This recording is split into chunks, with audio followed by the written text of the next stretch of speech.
Hello everyone, কেমন আছো তোমরা সবাই? আশা করি তোমরা সকলে ভালো আছো। তো আজকে কিছু কথা তোমাদের সঙ্গে শেয়ার করব, তার জন্য এই ভিডিওটা আমি করলাম। আজকে কি, তো তোমরা সবাই জানো আজকে হলো ওমেন্স ডে। তো তার আগে তোমাদেরকে বলি, মানে যারা আমার সমবয়সী আছো বা যারা আমার থেকে বড় আছো, আমার সমস্ত মা বোনদেরকে জানাই happy women's day. Happy women's day. আচ্ছা, একটা সত্যি কথা বলো তো, আদৌ কি তোমরা হ্যাপি? আমি তোমাদের কথায় যাচ্ছি না, আমি আমার সম্পূর্ণ নিজের কথা বলছি তোমাদেরকে। আমি একদম হ্যাপি নই। আমি একটা মেয়ে হয়ে আজকে তোমাদের সঙ্গে এই কথাটা বলতে বাধ্য হচ্ছি। আমি ভীষণ ক্লান্ত। আমি সত্যি হ্যাপি নই। একটা মেয়ের কাছে বিয়ের পরে সবথেকে গুরুত্বপূর্ণ জায়গা হলো তার শ্বশুর বাড়ি।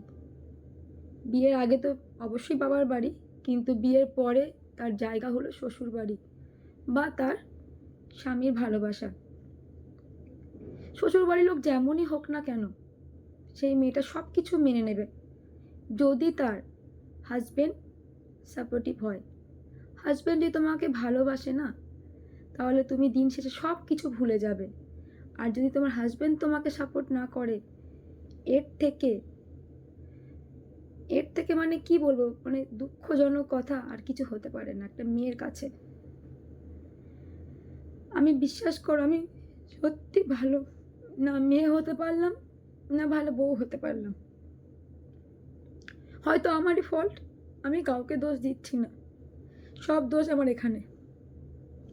আমি হয়তো এরকমভাবেই জন্মেছি কপাল নিয়ে। আসলে কি বলতো, একটা মেয়ের কাছে তার শ্বশুরবাড়ির স্বামীর যে জায়গাটা, শ্বশুরবাড়ির লোক যেমনই ব্যবহার করুক না কেন, স্বামী যদি তোমাকে একটু আদর করে, ভালোবেসে দুটো কথা বলে, দেখবে সেই মেয়েটা কিন্তু সব কিছু ভুলে যায়। কিন্তু স্বামীও যদি তোমার সঙ্গে সেম ব্যবহার করে, তাহলে বুঝতে পারছো যে একটা মেয়ের কি অবস্থা হয়। মেয়েদের কোনো জায়গা নেই, জানো তো, না বাবার বাড়িতে না শ্বশুর বাড়িতে। তো আমার তো মনে হয় মেয়েদের নিজস্ব একটা বাড়ি থাকা দরকার। তাই আমি তোমাদের প্রত্যেককে বলছি, আমি নিজেও চেষ্টা করছি যে আমার একটা মেয়ে আছে। আজকে যে জায়গায় আমি দাঁড়িয়ে আছি, আমার মেয়েকে যেন সেই জায়গায় দাঁড়াতে না হয়। আমি চেষ্টা করবো আমার যতটুকু ক্ষমতা, যতটুকু সাধ্য, মানে যতক্ষণ আমি বেঁচে আছি, আমার অ্যাটলিস্ট আমার মেয়ের জন্য একটা বাড়ি বানিয়ে দেওয়ার। যেমনই হোক, অ্যাটলিস্ট আমার মেয়ে তো বলতে পারবে যে আমার মেয়ের নিজস্ব একটা বাড়ি আছে। একটা মেয়ের কাছে তার একটা নিজের বাড়ি থাকা খুবই দরকার, যাতে তার দিকে কেউ আঙুল তুলে না বলতে পারে। একটা মেয়ের কাছে তার একটা নিজের যে বাড়ি থাকা কতটা জরুরি, সেটা আমি তো খুব ভালোভাবে উপলব্ধি করছি। তাই আমি খুবই চেষ্টা করছি যে আমার মেয়ে যখন বড় হবে, মানে আমার জায়গায় যেন আমার মেয়ে না আসে। আমার মেয়ে যেন মানে বলতে পারে যে আমার মেয়ে নিজের একটা বাড়ি আছে। আমি আমার বাবার খুব আদরের, খুবই আদরের ছিলাম। আজ আমার বাবা নেই। বিশ্বাস করো, দুনিয়া তোমার কাছে কেউ নেই, কেউ নেই। এক এক সময় কি মনে হয় জানো, যে এই জীবনটাকে শেষ করে দিই। কিন্তু ওই যে আমার দুটো ছেলে মেয়ে আছে, ওদের মুখের দিকে তাকিয়ে আবার চিন্তা করি যে আমাকে তো বাঁচতে হবে, কারণ ওরা তো কোনো অন্যায় করেনি, ওরা কোনো দোষ করেনি। শুধু এটা আমাদের সঙ্গে কেন হয়, মেয়েদের সঙ্গে বলো তো? আজকে এই ভিডিওটা করার আমার একটাই উদ্দেশ্য, যে আমি আজকে যে ভুলটা করেছি, তোমরা এই ভুলটা করো না। আমি অনেক স্যাক্রিফাইস করেছি গো, অনেক করেছি।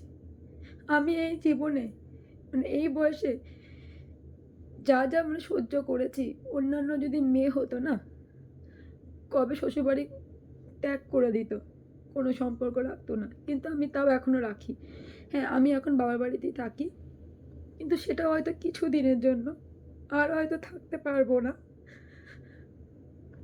ওই যে বললাম আমি ভালো মেয়ে হতে পারলাম না, সব দোষ আমার এখানে। বাবা আমাদের মধ্যে নেই। বাবাকে আমি যতটা পেরেছি সেবা করার চেষ্টা করেছি।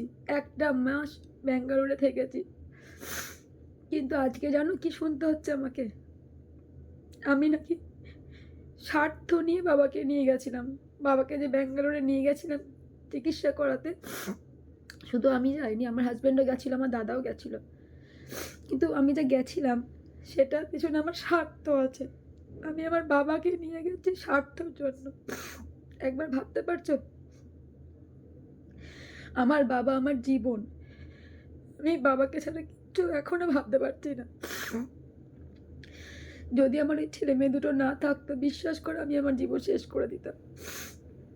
কিন্তু না, আমি আমার আমি যখন আমার মেয়েকে একটু বকতাম বা গায়ে যদি হাত দিতাম না, আমার বাবা সঙ্গে সঙ্গে রেগে যেত। আমার মেয়েকে গুনাই দিদি বলতো, আমার গুনাই দিদিকে কিছু বলবি না, কিচ্ছু বলবি না। আমার ছেলে মেয়েকে আমার বাবা ভীষণ ভালোবাসতো।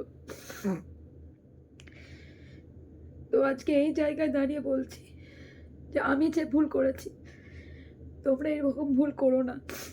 তোমরা চেষ্টা করো, তোমাদের যদি কোনো মেয়ে থাকে তো তাকে অ্যাটলিস্ট সে যেমনই হোক, কারো যার ক্ষমতা যত বেশি হবে বা কারো যদি ক্ষমতা নাও হয়, চেষ্টা করো একটা নিজের মেয়েকে ভালো একটা বাড়ি বানিয়ে দেওয়া। তোমার মেয়ের দিকে যেন কেউ আঙুল তুলতে না পারে। আমার বাবা যখন হসপিটালে যায়, না আমি বাবাকে নিয়ে গেছিলাম, আমি আমার হাজব্যান্ড। তো বাবা যখন শেষ নিঃশ্বাস নিচ্ছে তখনও কিন্তু বাবা শুধু আমাকে ডেকেছে, আমাকে শুধু পাগলের মতো ডেকে গেছে।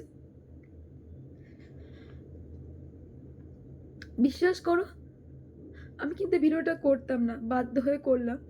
যে আমি বাবাকে এত ভালোবেসেছি, বাবার এত করেছি, করেও আজকে শুনতে হচ্ছে আমি বাবার সঙ্গে স্বার্থ নিয়ে করেছি। ঠিক আছে, আমি অত কিছু বলতে চাই না। যারা বলছে না, এটা ভেবে আশ্চর্য লাগছে তারা আমার নিজের। বাইরের লোক যদি বলতো মানা যেত, ঠিক আছে, বাইরের লোক বলছে, নিজের লোক বলছে, নিজের লোক। তো আমি জেনে নিয়েছি যে বাবা যখন নেই, আমার আর কেউ নেই। তোমার মাও কিন্তু তোমার সাথ দেবে না, কারণ আমার তো বিয়ে হয়ে গেছে। মা আমার সাথ কেন দেবে? আমার কথার কোনো মূল্যই দেবে না। আমার এই বাড়িতে থাকতে আর ইচ্ছা করছে না। একটা মেয়ে কি চায় তার শ্বশুর বাড়ি ছেড়ে বাবার বাড়িতে আসতে বা থাকতে? অনেক কষ্ট করে, অনেক কিছু সহ্য করে থাকতে হয় বাবার বাড়িতে। বাবার বাড়িতে থাকা যায় কি জ্বালা, সেটা আমার মতো যারা থাকো তারাই বুঝতে পারবে। তবু বলবো, যত কষ্টই হোক জীবন শেষ করে দাও, তবু বাবার বাড়িতে থেকো না। যতদিন তোমার বাবা বেঁচে থাকবে ততদিন পর্যন্ত ঠিক আছে, তারপরে না। সত্যিই তো আমারই ভুল, আমার উচিত হয়নি এখানে থাকা। আজকে আমি বাবাকে হারিয়ে ফেললাম, এখন শুনতে হচ্ছে বাবা নাকি আমার জন্য নেই, সব কিছুর জন্য আমি দায়ী। আমি তাই মেনে নিলাম। তো যাই হোক, আমি বলতে গেলে ভিডিওটা অনেক বড় হয়ে যাবে, তোমাদের সঙ্গে এটুকুনি শেয়ার করলাম যে তোমরা চেষ্টা করো নিজেদের মেয়েকে খুবই ভালোবাসতে, আর নিজেদের মেয়েকে একটা বাড়ি বানিয়ে দিতে, যেন নিজেদের মেয়ে মাথা উঁচু করে বলতে পারে যে এটা আমার বাড়ি। কেউ যেন তোমার মেয়ের দিকে আঙুল তুলতে না পারে। তো প্লিজ কিছু মনে করো না, ভিডিওটা করলাম। তো তোমাদের সকলকে আবার একবার জানাই হ্যাপি উমেন্স ডে। তোমরা ভালো থেকো, সুস্থ থেকো।